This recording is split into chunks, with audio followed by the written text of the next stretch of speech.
welcome back to another week of Behind the Lens. I'm Debbie Elias, film critic, creator, and host of Behind the Lens, where we go behind the lens and below the line with the movers, the shakers, the film and TV makers, the producers, the directors, the writers, the actors, the cinematographers, the costume designers, production designers, visual effects wizards, the composers, the sound editors, sound mixers, film editors, even authors, you name it, and we talk to them. Hard to believe it's already the end of July. This year has just been zipping by, and we've had a lot of fabulous guests this year and a lot of fabulous pre-recorded interviews because we can't always coordinate an interview with a Monday show. And that's what's happened for today's show. I've got two fantastic pre-recorded interviews for you that I did on Friday. Talent was not available to do a live call-in to the show today. So I am putting this show together for you at home on Sunday night so that Pam will be running it for you from the studio tomorrow. So if you're watching on the Adrenaline Radio Facebook page, you will see I am not in my chair, nor do we have any really cool set dress on the tablescape. So I apologize for that, but I'm going to make it up to you later this month because August is just fantastic. I've got great guests lined up for you in August and September. So stay tuned and tune in and log on every week to keep following what's happening on Behind the Lens. But for today's episode, it is dedicated to a film that I really am impressed by. It is an indie film. It is not an AMPTP film, which is why I could speak with Jamie Bernadette, horror icon herself. Jamie and I spoke at length about this film. She is one of the stars. She is also boots on the ground producer with this one, and is collaborating with writer-director Jim Towns. Jim is a horror veteran as a writer and director. However, this is the first film he's done with any zombies in it. End Times is, of course, it is a post-apocalyptic zombie film. It stars Jamie and her co-star Craig Stark, who is, the two of them are just incredible, watching them on screen and watching their story unfold as Claire and Freddie. A pandemic, a viral disease pandemic, has decimated Los Angeles. Don't know about the rest of the world, but definitely Los Angeles, which is where this film takes place. This was shot before COVID. So whether this is prescience stepping in, or what, a foretelling of things to come in the real world, but the timing is extremely, it adds a little creep factor, a little chill to the story. Claire has, very clear. She is young, suburbanite, dresses well, but she doesn't know how to survive in a post-apocalyptic world. She has not been infected. She is not a zombie. She's kind of wandering around, total loss, almost catatonic. Freddie is former military, and he lost his daughter to this virus. They each undergo extreme hardships, suffering from PTSD before they finally connect and run into each other. Freddie tries to take Claire under his wing to teach her how to survive, and they become traveling companions. We watch their story unfold as they move around Los Angeles to survive. And what ultimately comes out of this film, Jim Towns has done a terrific job with the messaging here. He really taps into what it means to be human when humanity appears to be lost.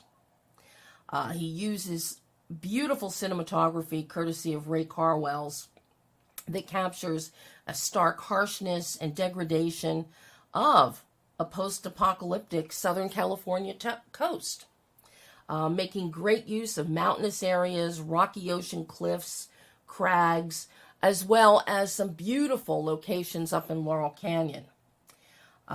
You will notice, the sharp-eyed cinephile out there, when you watch End Times, you're going to notice quite a few locations that might have popped up in other films, and in better shape than they're in for this film.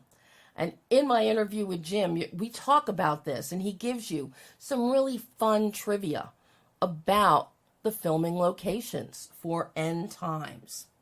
I spoke with each one of them, Jim and Jamie, independently. Jamie provides amazing insight into producing. She has been producing for quite a while, and she brings a wealth of experience in front of and behind the camera to her collaboration with Jim in getting End Times off the ground. The cinematography, as I said, is by Ray Carwells. Chris Villa does the editing. The pacing is excellent. The zombie makeup in this film, and I talk about this with both Jim and Jamie, it is superb. But there are a few little hiccups that they also had to contend with because they were shooting in the summer in 100+ degree heat. And anybody in Southern California knows how bright and hot the sun and the temperature gets. So they had their own kind of apocalyptic challenges while they were making this film. It is very well structured, very well put together, but it's the character study of Freddie and Claire and the friendship that develops, and then, not to give any spoilers away, but it culminates with fatalistic heartbreak. And this film will sit with you long after it ends. But without any further ado, let me let you take a listen to the first of our two interviews, my exclusive interview with writer-director Jim Towns, talking about the emotionally powerful and thought-provoking End Times. Take a listen. Hi, Jim. How are you? Very good. I can't thank you enough for taking time to talk with me about End Times. Oh, I'm excited too. Thank you very much for the invitation. I love this film. Oh, great. Wow. This was so compelling. You really show us what it means to be human when humanity appears to be lost. I love that. I love how you just put that. That's beautiful. Thank you. You have two of the most compelling performances coming from Jamie and from Craig as Freddie and Claire. Definitely. Yeah, they're great. It's very rare to get a two-hander where you've got characters and actors that are building each other up and really playing on each other in service of the story to this level. Thank you. Yeah. That was the goal, was to tell like kind of the small story inside the big story, right? What you do, it's really insightful with how you structure these characters. Freddie is broken and has his own inner demons because of the choices he had to make between himself and his daughter. You've got Claire, who gets raped while she's wandering around in a post-apocalyptic Los Angeles, up in the Malibu, up in the canyon, and on the beach. And neither one has any reason to really survive. Right, exactly. You've nailed it. I mean, I think you really got what we were trying to do was take these two characters who are just desolate at the beginning and they find a reason to live in each other, actually. It absolutely, you're right on top of it. Watching that, and then to watch a friendship as each of them is working through their inner traumas that neither one will ever totally leave them. Right. But they find purpose and friendship. And this is where your editing, Chrisville's editing, and your cinematography, Ray Carwell's cinematography, Absolutely right. All of that put together in some of the training montages as Freddie is trying to teach Claire how to survive and use a machete. And it is so beautifully done. There's a great beauty and lyricism into those segments that stand out apart from the horror of the world. You know, you find those moments, you know, in tough times, right? There's these little happy moments or whatever. It's nice. And I think it's good for the audience, too. I figured out a long time ago that you have to give people something to smile or be okay about in the midst of everything, or it just, you know, it turns into a monotone. Right. It's beautiful. And then you counter all of the starkness. And I want to get into that in a minute with your work with Ray and your locations. But then you give us the cult. And it's all beautiful up in the hills. It looks like it's the Laurel Canyon area up there. Oh, and it's so green and the sun is shining and we get some beautiful sun flares happening, some nice bouquet, and everybody looks so pretty and clean. Yeah, that's right. They're all, we got all these really like model looking types. It's like Charles Manson has come back to us. Totally. Yeah. With his family. But those pop out, but then reality always sets back in. And the way you have balanced this is so well done, where you give us respites, you give us hope, but then you bring us back into the reality of what's really happening. And it's just, the structure is so well done, and so much of that comes from your visual grammar and your locations and your work with Ray. How did you pick the locations for this film? Because this is critical with this film. Totally. You know, we shot during a summer. We shot pre-pandemic actually, and then edited, and you know, for a year or two, and then the pandemic kind of slowed us down, and you know, obviously now here we are. It was probably one of the hottest summers I remember in LA. And obviously the film is 80-something% probably exteriors. Mm-hmm. And a lot of those were up in places that we did not have ready access to food and restrooms and water and everything. We had to really hump in and hump out and really very little protection against the elements. So it was a hard shoot for everybody, you know, especially, you know, crew and you know, Craig is wandering around with like, you know, long sleeves on and heavy pants and everything. And he's just sweating like crazy. Jamie obviously didn't have to wear as much, so she was a little bit better. She was very tan by the end of this thing, man. I'll tell you that. But you know, some of those locations, it was all a network. It was all reaching out and seeing who knew of any place that would suit a certain type of thing. I was lucky enough, I live in San Pedro, and I moved there just a year or two before, and I was excited about this new part of LA that I was living in and its history and some of its locations. So I was lucky in that we got to film a lot of the film, probably a third of the film. I could drive to the location from my house in like 5 or 6 minutes, which, you know, it's good to be king, right? I mean, like everyone else is commuting all the way down from the valley, and it takes an hour. You know, it's like, oh, here I am, hey guys.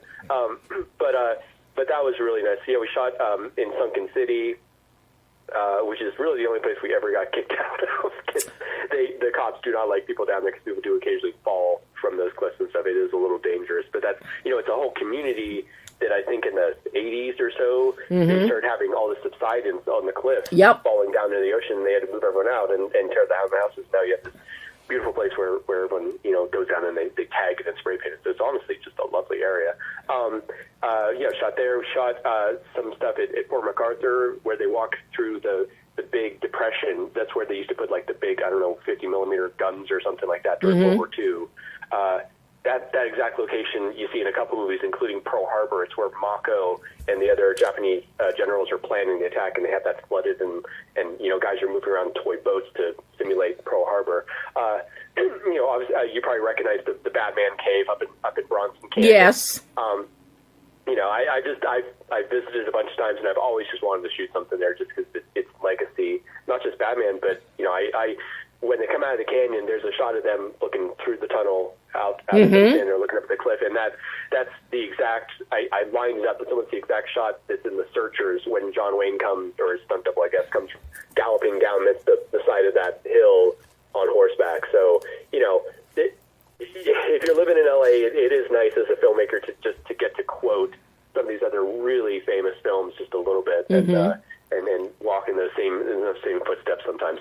The big location was it used to be very near me, and now it's a housing community with $1.3 million townhomes. But at that time, it was an old housing place for people who worked in the Naval Yard in Long Beach for military personnel, and it had been closed since the 80s, and it was overgrown, and all the houses were shut down, and there were coyotes and everything. And I was lucky enough to get permission for us to shoot there, but it was the summer, so the sun would go down at 8, and we couldn't start until 4 p.m. after all the bulldozers were done because of safety.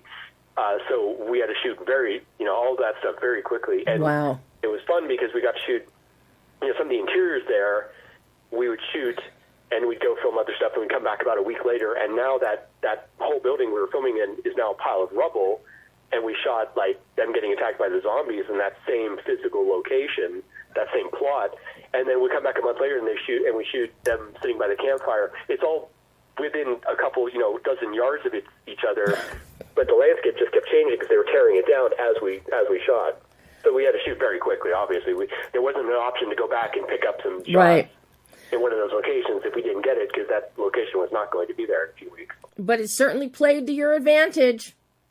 Oh, it sure did. I mean, those early scenes of him driving around and in the thing, listening to the radio and everything. It's just trying to create this feeling of this desolated world in the midst of one of the most populous cities in the United States was, there are things that are just fun challenges, and that actually was a fun challenge. The fact you shot this before the pandemic, and the fact that this apocalyptic event is disease caused. I don't know if it's fortuitous or prescient. It honestly just felt a little strange when everything started happening with coronavirus, and when it was 2020. I was about to start shooting a pilot for a martial arts thing, and that got shut down and put on hold for a year. We were pretty much done editing at that point. And all this was going down, and Jamie and I did communicate a little bit, just going it's a little weird, right? Because there's some things it's we kind of called. The script was actually originally written. I wrote a version of it, I should say, back in 2005 right as I moved to LA, and it was sort of inspired by the year before that had been the avian flu. Scare up in Canada. So it was actually inspired by another virus that was something that had jumped species in that case from birds, obviously, to humans. And they talked about quarantining the whole area and everything like that. And luckily that one did not get nearly as bad as COVID-19. But so in a way, it was the idea was based on something that ended up being kind of similar to what happened to us the last couple of years. And that was just, but with the masks that the cult wears and everything like that. Yeah, it was an eerie bit of life imitating art, just a little bit. It was strange. Well, I have to say, with the whole setup with the cult, kudos to your production designer on creating that the showering area and the panels. It gave enough of a creepy vibe so that you were never fully comfortable with these people. Yes, yeah, and as a filmmaker, part of your job kind of is to, in any kind of situation, is give the audience a bit of a understanding of the geography of the scene, like where's the door and where's everything, where obviously like in a sitcom, you have a very clear idea. For this, it was fun to just not do that, and I just had this idea that the garden where these people all live is a very strange mix of, we're never quite sure understand where's the thing, where's this thing, where's this thing, even though they walk around. And part of the reason is that location was filmed in about 4 different actual locations. The outside of the barn is one place that was actually up in Topanga Canyon. The inside of the barn is somewhere else, and everything like that. So, but that was my first experience as a filmmaker, walking on a set and having about 30 actors standing there waiting for direction, which that's a step up from we've been doing all this kind of these just scenes with 2 people or maybe 4 people or 5 people, and then suddenly, yeah, bam, it's a lot of people. But we were very fortunate to have a lot of, Jamie has a great network of actors she's worked with in the past, and that's how we got Dan Baran, who is the leader of the gang, as well as Maria Olsen, and that's also how we got Kaiwai Lyman, who's the leader, Hayden, the leader of the cult and stuff like that. And he's just, he's fantastic, and he is, some people have said their favorite line in the film is when Freddie refers to him as Viking Jesus. Yeah. It was funny because I don't think that was in the original script, and then we cast him. We cast Kai, and I was like, yeah, okay, Viking Jesus, this sounds good. Kai's a beautiful guy. He's such a nice dude, and he's gone on to do so many other things like Den of Thieves and everything, like great film stuff. But is at heart just a sweet guy, which is always the way. Like, the actors who are best at playing villains are always just the sweetest people. Oh, absolutely. I think that's what makes them such good villains, because they get to do something that is not in their nature. Right. Well, I think you have to understand, like, why people do bad things, and to do that, you have to be kind of a decent person to be able to have that perspective, maybe, and maybe that's what it is, yeah. How beneficial was it to you, and how important was it to cast people like Craig and Jamie? Because this is actually quite physical, their performances. Yeah. And not even so much as in terms of action and shooting and, one-on-one combat, but just the trudging and climbing through rocks and crags. And that's very precarious and wears on you, especially in the heat. Yeah, definitely. And it's a plot point in the film where Jamie spends half the movie in flip-flops, which are totally not, suited to this kind of activity. And it had its challenges. Craig, I think Craig was about in his late 40s or so when we did it, maybe early 50s, and he had a back injury not too long, maybe a year or so before, and he'd been going through some treatments and yoga and everything, trying to get it better. And he would be doing fine, and I also have a back injury from a car wreck a bunch of years ago, so I kind of knew where he's coming from, because he'd be doing fine, and then suddenly, something would go, and there's plenty of scenes where he's working through quite a bit of discomfort and pain to get through those moments and stuff. Luckily he'd had a decent amount of experience with guns and shooting, both in his life back in Louisiana, and then also obviously doing Django Unchained and a bunch of other movies, right? I mean, he both shooting people and getting shot in films. So, we were made an effort. This is, before a lot of the more recent incidents, but even then, because we were filming in kind of drought conditions, we could have no blank firing weapons, we could have no squibs or anything like that on set, just because of the danger of fire and where we were up in the canyons.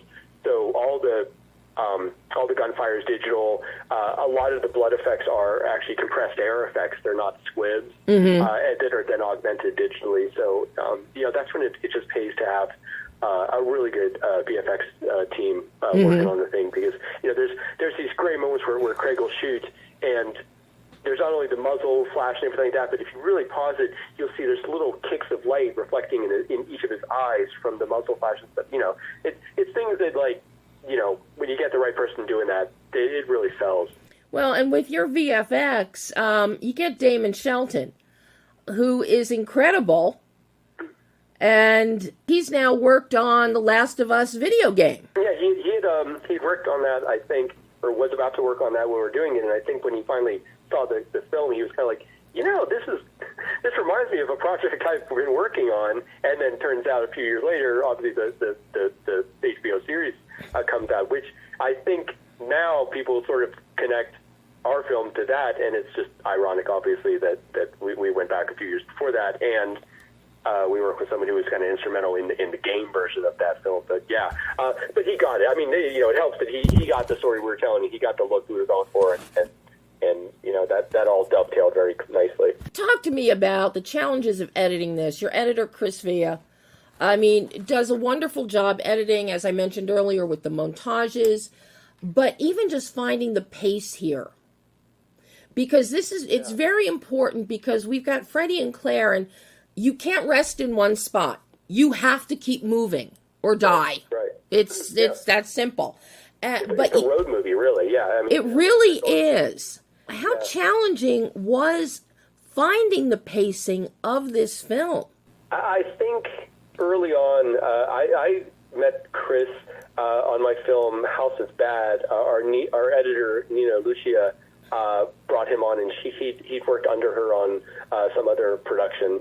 And she cut the film, and then he helped me cut all the promotional stuff and the behind-the-scenes featurettes and stuff, which we did kind of a series of those, so that was quite a thing.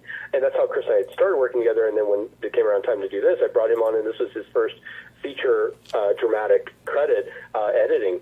And he's gone on to do all sorts of great stuff since then and stuff. He's really grown as an artist. It's great. But I don't think he really edited a dramatic feature, so it was kind of a bit of just starting out and getting all the footage together and really talking about how the scenes play and how much air is supposed to be in there. I'm a big believer that, a lot of the story is told between the words of scenes, even conversation scenes. Mm-hmm. I think the space and the rest in there is important. I think that tells you a lot about what the characters are thinking but not saying. And I think every film has to find its own tempo. And this film, I really was dedicated to doing a film that, my last film, House of Bad, had been mostly took place inside one house. It was very claustrophobic. And it was, a 185 film.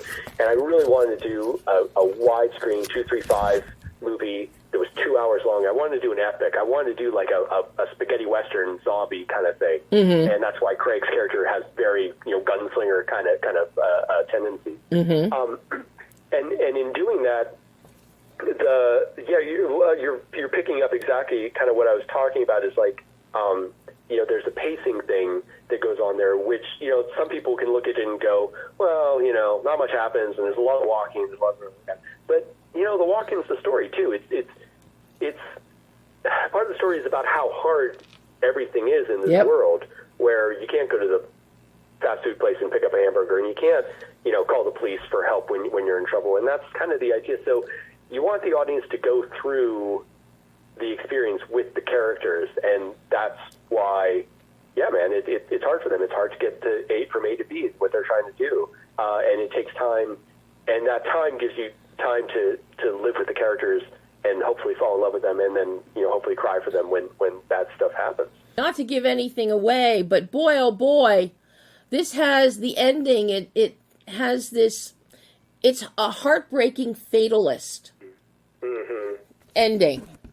And it broke my heart, but it also made me happy to see how you end this. That's why I say it's a heartbreaking fatalist ending. I say tropes are tropes just because they almost always work, and that's why, the villain turning good at the end and saving everybody comes up in so many movies, because for some reason it resonates with us all the time. It almost always works. And when you do a zombie film, obviously there's a lot of those tropes that you can easily trip over and be repetitive if you're not really trying to put a lot of effort into doing your own thing. But the nice thing about tropes is it's fun to take those and turn them on their head and give the audience the last thing they're expecting. That whole end scene is vaguely inspired by one of my favorite films, which is Akira Kurosawa's Seven Samurai, where at the end of the battle, one of the old samurai turns to his older samurai friend, and a lot of the younger samurai have been killed, and the old guy looks at each other and he says, "We've lived again," and he kind of can't believe it, and but he's resigned to it. There's a fatalistic thing. It's like no matter what, they seem to not be able to die. When you've been kind of expecting the more Star Wars thing, where Luke Skywalker is trained by Obi-Wan Kenobi, and spoilers, Obi-Wan Kenobi gets killed, and Luke has to continue his training now on his own. I just wanted to switch that up a little bit, and not to throw down spoilers, but I wanted to set you up for one ending and then give you something different, and then make you live with that for a while. So really, the film it's 3 acts, and then there's a extended coda. I like to think of it as it's about a 10-minute thing at the end where all the running and fighting and everything has stopped, and now these characters we've spent this much time with, now we get to sit with them just for a little while and watch as they go through the end of their story together. Mm-hmm. I love it, but it's heartbreaking. It's supposed to be. I mean, if you didn't care about it, I feel like I'd done something wrong. So that's how it's supposed to be. Oh, well, you did everything right with it, so don't even question yourself there. Now, I would be remiss, Jim, to not bring up a standout element of this film, and that is the zombie makeup. It is not over the top. It really looks very realistic as to what would happen with skin breakdown from a physiological standpoint of a disease. Yeah, that's what sort of the mission statement was for that was that not everybody is at the same stage. So obviously when he meets his daughter towards the beginning, she is just pretty recently gone over. I think one of the most extreme cases of it they run into is what we call the chain zombie that he uses about an hour in to help train her. I really talked to the makeup artist. We had quite a few on the film about something that would be starting from the inside out and starting to liquefy your organs from the inside out. Some kind of horrible virus. Something where your nervous system would start short-circuiting and you wouldn't be able to move in the right way. And, we looked at all sorts of references like Parkinson's and MS, and we looked at degenerative diseases. We looked at a lot of things that were just awful to look at. But just in the interest of selling this as not some cosmic event and not some supernatural thing, really making it believable so you could imagine, like, the pain that would go through as your body starts shutting down, mm-hmm. and how it takes long enough that you're aware of what's happening as it's happening, and that's really the hard part. I'm very impressed with the zombie makeup because you didn't go into overkill that we normally expect to see in films. Yeah, without making them monsters, right? Yeah, all of a sudden, they've got boils and they're oozing green and, the skin is turned red and the mouth is turned black overnight, seemingly. But to see the various stages, and it looks very physiologic in terms of a body breaking down. Yeah, we had lots of discussions about body fluids and orifices leaking. Things you have to kind of discuss and stuff, but towards the end you see that a lot where like I never see it, and it's just like where like stuff's coming out of your ears and stuff, and you're just like, oh, that's just really gross. I think we've all been sick to some degree with the flu or with something even worse, where when your body's starting to do things it's not supposed to do, and you're like, oh, this is just. I think the important thing is to give an audience just a little bit of a reference where they can be like, oh, I can almost kind of imagine what that would be like. Absolutely. It looks believable and painful. Yeah. The big days, I'll say, on a zombie day are tough, because if you have 7 or 10 or 12 actors coming in for zombie makeup and you have 3 makeup artists, then, they'll each have 3 or 4 people to go through, and the problem is by the time they're done with the 4th person, it's been an hour and a half since they finished the first person, or 2 hours, and the first person's makeup's starting to run because we're filming in the summer, so they need a touch up now. It's like spinning plates. It's always complicated, but and I think the actors who showed up to act as zombies really had fun. I think if I'd had time and everything, it would have been fun to have gotten made up and played with zombies in the film. I do. Briefly, right after Claire escapes after being assaulted, and the zombie guy is following her, I have a cameo where the one actor wasn't available, and that's my hand kind of like in close-up scrunching up as she's being followed. So in a way, I do have a little bit of a cameo. I'm also one of the voices on the radio at the very beginning of the film. I'm kind of hard to hear. I mixed myself down a little bit. Everything that you did worked so well, Jim. Now that the film is out there for everybody to see, I've got to ask you, because this is your first zombie film and you've got a ton of people in this one, which you don't normally have. What did you learn about yourself as a filmmaker, as a director, and even a writer that you can now take forward into future films? Will you shy away from having this many zombies and people. Will you stick with a total cast amount of maybe 6 people? I'm curious what you learned as a filmmaker. As far as large cast, my next film I'm shooting in 2024. It's going to have scenes with lots and lots and lots of people in it. We're going to be filming down in the Virgin Islands, and I just went down there for a scouting thing and to meet some key people down on St. Thomas to help us coordinate. I don't think I would do those big scenes now without a better infrastructure, more crew, more ADs, production management and stuff. It's a little bit too much. When we did this again, it was pretty small budget, and when you do small budget, everyone's doing a couple different jobs, and I'm directing, and I'm also kind of producing at the same time. Jamie Bernadette is lead in film, and she's also producing.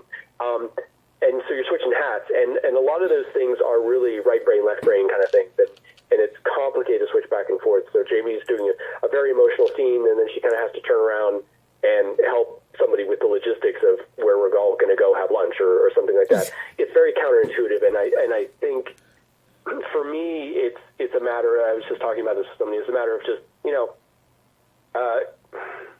picking the projects where I get to step back now lately, and then I have been able to do this on the last 2 or 3 films I've done, where I get to step back and really just focus on making a really good film for the viewer, and not be focused on a lot of the infrastructure and production elements, which I think just has a better result in the end of the day, and leaves me with more energy to focus on making the best movie I can.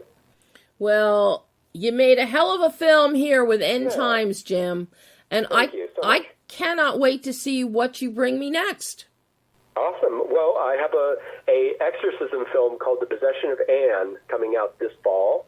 We shot that last year, and it's done, and we're working on a release date for it. It stars Sadie Katz, who's in Wrong Turn 6 and a whole bunch of other stuff, and it also stars Vernon Wells, who was in The Road Warrior and Commando. Yes, my dear friend Vernon. Yes. Oh, good. Yeah. He's great. He was great to work with. Between setups, I was always making him tell me stories about Road Warrior and working with George Miller. And then inevitably the camera would be ready and he wouldn't be done with the story, and my producers would be like, can we? Like, no, he's not done with the story. Hang on. That's really fun. That's just that's a more claustrophobic movie. It's about a woman who's possessed, and nobody believes her, so she checks into a cheap motel to exorcise herself, and the only help she has is in the form of this disgraced priest that Vernon plays. Another kind of two-hander, like a little bit more of an intimate story, but really fun, and I got to reunite with my DP, Chad Courtney, who did House of Bad on it. It's a gorgeous-looking film, and I'm just really excited for that to come out in just a few months. Oh, wow. Well, I will be on the lookout for all of them, and hopefully we'll get to chat again. I hope so. That would be great, Debbie. Thank you so much. Jim, thank you so much. A lot of detail in that interview. A lot of inside information and insight that Jim really freely imparted. And I hope that a lot of the young filmmakers, new filmmakers, take a listen, really listen closely to what Jim had to say. But for all of you wannabe producers out there, you really want to take a listen to what Jamie Bernadette has to say in this next interview. We spend a good portion of the interview talking about producing, what she looks for as a producer on a project, what she looks for as an actor, how acting and producing are so connected that she never takes off her producing hat when she's acting. She doesn't take off her acting hat when she's producing. And it's really fascinating to listen to the detail and, again, the minutia of what Jamie looks at and puts into every film that she makes. Plus, you're also going to find out a bunch of films that she's got coming up. 3 movies on Lifetime, a November 1st project with one of our friends, Simon Phillips. So, I'll stop yammering and you can take a listen to my exclusive interview with actor, producer Jamie Bernadette, talking end times. Hi, Debbie. It's Jamie Bernadette. Hi, Jamie. How are you? I'm good. How are you? I am thrilled to be speaking with you. Oh, thanks for talking to me. I have admired your work for so long, Jamie. Be it television one-offs, be it films, your TV movies, The Wrong Prince Charming. I love that one. I just watched Homestead not too long ago that you did. Just such a joy to always see you and the range that you have. And now with End Times, I really love this film. Oh, you do? I really love this film.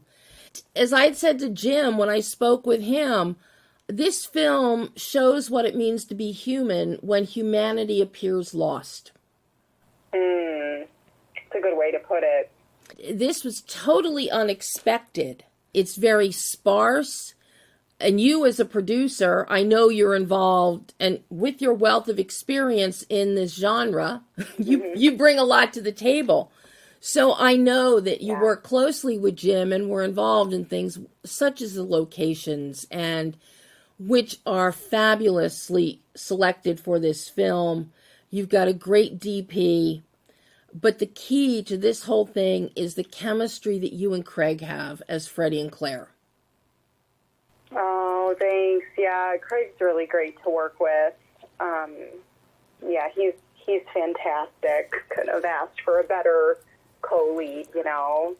Just awesome. This is such an interesting character that each of you plays, coming from, you're both loners. You're both essentially suffering from PTSD. Freddie, based on what he had to do to his daughter in order for him to survive. Claire, because she's raped by insane nut jobs on the borderline zombies. And watching you in particular with that emotional angst and burden, to watch Claire come out of this over the course of the film, and a friendship and reintroduction to being human, is a joy to watch, Claire. It's a joy to watch, Jamie. Oh, thank you. Thanks so much for paying such close attention and for your care and nice feedback. It's really nice. What drew you to this film, you know, as an actor and as a producer? Well, I mean, I think I definitely like challenging roles, for sure. So, you know, the last 20 minutes of the film is probably the toughest acting I've ever done. I don't know that there's ever been a slower zombie turn shown on TV or in film. And they didn't use like any sort of sound design with my voice. You know, like a lot of people are asking me if that was my own voice throughout those scenes, and yes, it was. So it was just very challenging. I like those emotional, challenging, physically demanding roles. Like the rape scene, any rape scene's always very, you know, difficult to do emotionally and physically. So I think just me as an artist, I like to, you know, extend myself in directions and ways that, you know, I haven't traversed, you know. Mm-hmm. This role, in and of itself, this is a very physical role. A lot of people may look at this and say, they're just walking around. No, you are climbing rocks through canyons, caves. This is physically strenuous. And under the California sun in summer, it's damn hot. Oh, yeah. It was sometimes 100, I think, or 110, like it was in places, you know, it was really hot. And Craig was covered in head to toe throughout the film. Like he had the pants on, a long sleeve shirt, and it was, he had worse than I did. So I can't complain too much. But, yeah, it was, you know, it was rough for sure. Okay, well, as a producer, did you allot for sunscreen budgeting for yourself since so much of you is exposed to the sun? Yeah, I don't think any of us ever burned, to think back on it. Yeah, so. Oh, my. Yeah, you always got to take care of your people, for sure. What is it that spoke to you about this film when this script came to you that had you saying, yes, I want to do this, especially as a producer? Yeah, I mean, as a producer, I mean, horror always sells, for one thing. And then, you know, the post-apocalyptic subgenre of horror is extremely popular. You know, there's a lot of talk about the end times, you know, currently. So I look at something as a producer, and I have to ask myself, is this going to sell? Is the current audience going to be interested in watching this? So yeah, that's one of the main factors as a producer. I have to look at that because I have investors, and you know, I raised like 99% of the money for the film. You know, I just say that because Jim put in a little bit, so himself, like, so, and I put some of my own, so I was executive producer as well, but you know, all the investors were mine. So when I take on that responsibility of pulling investors in, I take it on as a responsibility to get them their money back. Mm-hmm. So that's always at the forefront of my mind. You know, so yeah, that's a huge thing. Is it a genre and a subgenre that people are interested in that's going to sell? Mm-hmm. And what about as an actor? Do you take off your producer's hat, like with the End Times? Or is there no way to break the two apart when you're looking at it as an actor and a producer? No, you never break the two apart. I can never take off my producer hat. Like Jim, I remember him joking around, like, there's Jamie getting raped, and then I'm like, cut, and then she's like, oh, hi, so-and-so, there's the crafty table over there. Get yourself some snacks. Like, I, you know, yeah, I'm always wearing the producer hat. Like, you have to be able to multitask like that. And as an actor, too, you have to be able to go in and out of character at the snap of a finger, because you can't stay in character in between takes because you're busy producing. Mm-hmm. Do you like wearing those multiple hats on a production? You know, there's good things and bad things about producing. You know, first, the first thing I'll say is the challenging part of it is, you know, it's a lot of responsibility, it's a lot of liability, and you're dealing with everyone, you know, taking care of everyone, basically. So, you know, it's the toughest job I've ever done. But the plus side of it is that you get more of a say in the entire process. Like, you get a say in who your cinematographer is, you know. And in this, I was the casting director. I knew the entire cast except for Craig. Wow. He was the only one, yeah, who auditioned. Him and one other person, only two people auditioned for that lead role. You know, and so I didn't know Craig, and either did Jim. So we had never worked with him, but everyone else in the cast, I knew. Oh, wow. Yeah, so I like to pull actors I know are good. I don't make them jump through hoops. I don't make them audition, you know, if I know their work. Like, I try not to do that. So as a producer, I got to be the casting director, too, so I had to say in the cast. Mm-hmm. So I'm like, I'm going to put the strongest actors I know in this. And I think the cast is really strong. So I get to do that. And then, you know, I get a say in everything from, you know, the filming to the editing to the sound design, the music. You know, we used a composer, Alun, A-L-U-N is his name, Richards. He's in South Africa. He composed for The Furnace, the movie I was a lead there by the Oscar-nominated director Daryl Root. So that's how I met him. So I was able to pull him in for this and compose, and I think the music is gorgeous. So as a producer, I get a say in the artistic elements and the business side of things, like with the selling of the film. Like, I've known the Asylum since 2010, and they distributed the last film that I produced, The Six Friends. So, you know, I have a relationship with them, a long-standing relationship. So, and I know that they, you know, they got the film to select theaters. They have it on, you know, they have it on video on demand sites right now, and there's tons more on the way. So they do a great job. So as a producer, I'm able to say, let's not go with such and such distributor. We had tons of offers. Let's go with these over here, the Asylum in this case, because they're amazing, and I know they're going to do a great job. So as a producer, I get a say in that. When I'm just acting, sometimes you do, like, this amazing film, and you don't have a say as who distributes it, and then the producers end up giving it to a distributor who barely gets it out there. So, and you can't do anything about it as an actor. So I liked having a say in all of those elements to, you know, turn out the best product.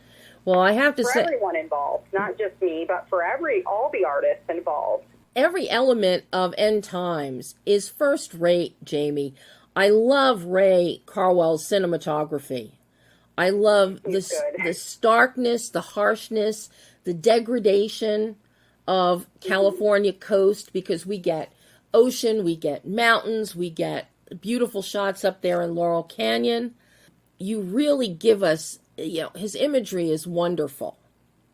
Yeah, it is. And, you know, that just tickled me to see that. But you also give us in this film a balance, and you mentioned the score, and that provides the human element, the beauty that has been lost in this apocalyptic time. You keep reminding us with little things, such as the beautiful montage where you're learning how to use a machete, which I have to say is one of the funniest things I've seen on film from you.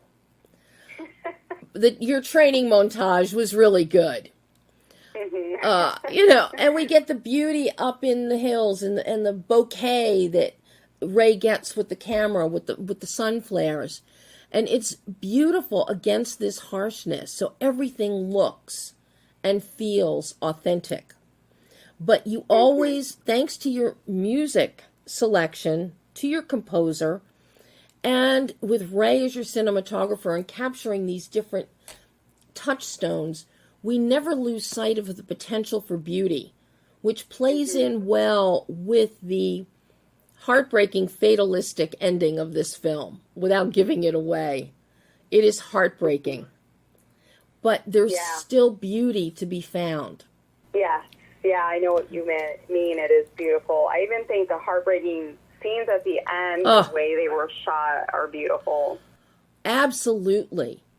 And your performance there, I mean, I was clutching my throat watching you. Just absolutely amazing. I'm just gobsmacked with your performance, and then Craig's emotion and his response was it just guts you. It guts you to the core. Good. Yeah, thank you.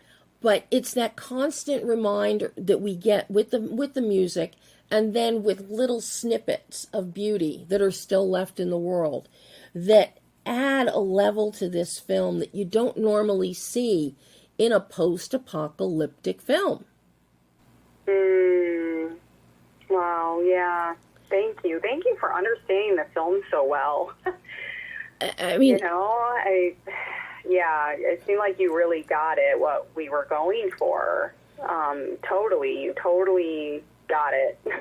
and I feel like, you know, some of the comments, people didn't get it. You know, they're like, where are all the zombies? And this is kind of boring, and this is long, and like, just like, didn't get the heart of the story. No, this isn't the beauty and what everything you just said. You know, you nailed it. This isn't a slasher film. This is not a gory monster film. Mm-hmm. This is about losing humanity and everything that encompasses. So it's important to have those bits of beauty that give hope as to why Freddie and Claire would want to keep trying to survive and to grow their friendship and grow as people. Yeah. And I think that's something that a lot of people miss when they're looking at a post-apocalyptic film or a dystopian film, because they're so used to having total and complete decimation that's what it is. Total decimation, and everything is destroyed, and it's black and red and muddy. Yeah. And instant gratification, too. Right. I think our society's really gotten used to instant gratification, everything being at their fingertips. They want it now. They get it now. Like, it just, the patience level, so I think has really... Dwindled. Yeah. Now, something that you do, talking about zombies and people complaining about not enough zombies. There are plenty of zombies. And not only are there plenty of zombies, but the makeup is first rate, Jamie. I don't know who you got to do the zombie makeup, but what I love about this is it is not over the top. It's very realistic from a physiologic standpoint of how a body would degrade from a disease like this disease that has caused this apocalypse. I so love that. Seeing that instead of this overnight, I wake up, I'm a zombie. Up, I get bit, I'm a zombie. We're watching humanity drain from people because of the multiple levels of zombie that we see. It's really important how that makeup was done, and it is excellent. And I'm so glad that you all were on the same page and did not do the over-the-top blood and black and gore. Yeah. Oh, good. Thank you. Yeah, we wanted people to be able to relate to it, versus going to the extreme. Like, it's almost like at the end, like somebody dying of cancer who you love, Yeah. and you having to watch that. I think there's a parallel there for sure. Very much so. Very much so. But what is it about Claire that spoke to you, that made you want to play Claire? Well, I liked her transition. When she starts out, she's not equipped to survive in this harsh world, and she's very naive, very trusting, and, of course she toughens up and she has to learn you can't trust everyone, and I think a lot of people in life go through this, and unfortunately, it's an unfortunate thing, but I think as we get older and have experiences, we learn who we can and can't trust, and that the world isn't all nice. So yeah, her whole transition there, and she does become a stronger person, which I like that. I liked her vulnerability and then her strength. Now that this film is out, everybody gets to see it. Because you are a producer, you are an actor. What did you take away, learn about yourself as a filmmaker in making this specific film that you can take forward into your future work, be it as a producer, as an actor? To answer your question, well, with every film that I produce, I always learn a lot.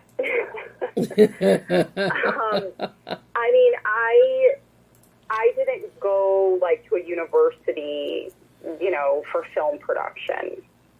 I learned, as an actor, and then kind of watching and stuff like that and talking to people. And then I just took it on and I did it and learned.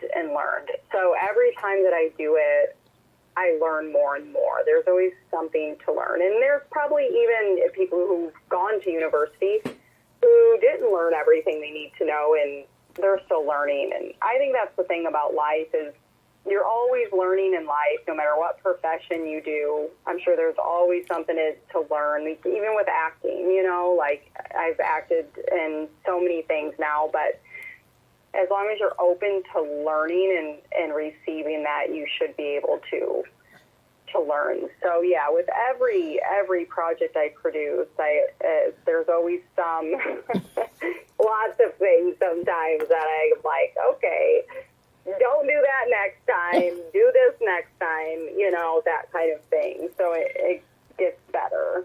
Was there a big don't do this again moment with this film? Uh-oh. The laughter tells me.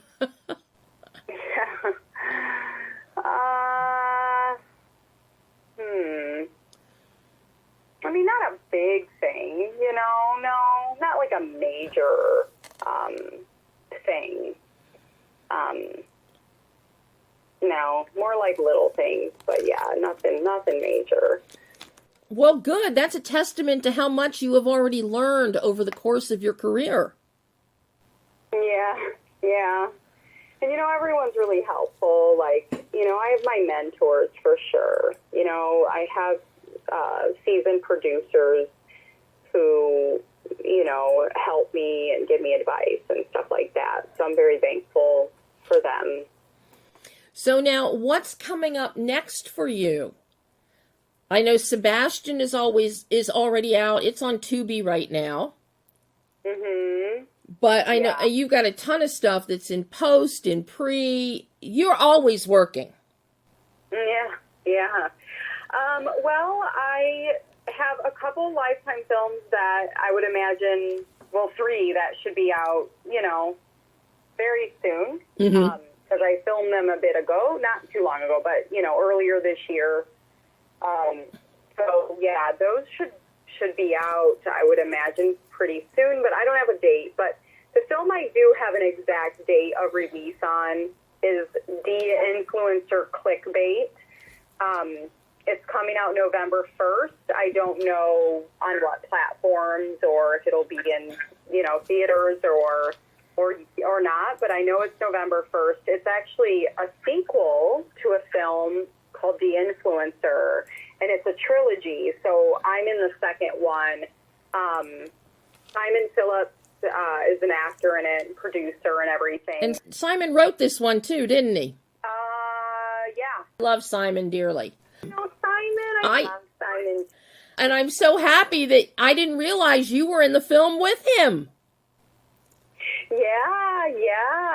Oh. We've done 2 films now together. So, yeah, he's so fantastic to work with, such a professional, and he's a powerhouse. I mean, he produces just all the time and acting all the time, and he's on this TV show and that TV show. It's like my husband and I are always trying to watch everything. Like, he is just a powerhouse. Yeah. One of the most working actors, producers that I know. And he's incredible. And he loves his craft and what he does so much. And that comes through in everything he does. Yeah, he does. He really does. Yeah. See, now I have 2 reasons to see De-Influencer Clickbait. Not just Simon, but you. Oh, thank you. It looks really good. I've seen the trailer. It's not out yet, but he showed me, and I was like, wow, it looks so good. So good and so powerful, and it's such a powerful message about social media, too. So it's like a horror film with a message, you know. I like that aspect. Oh, well, I'm definitely, as we are talking, I have written it in my calendar for November 1st already.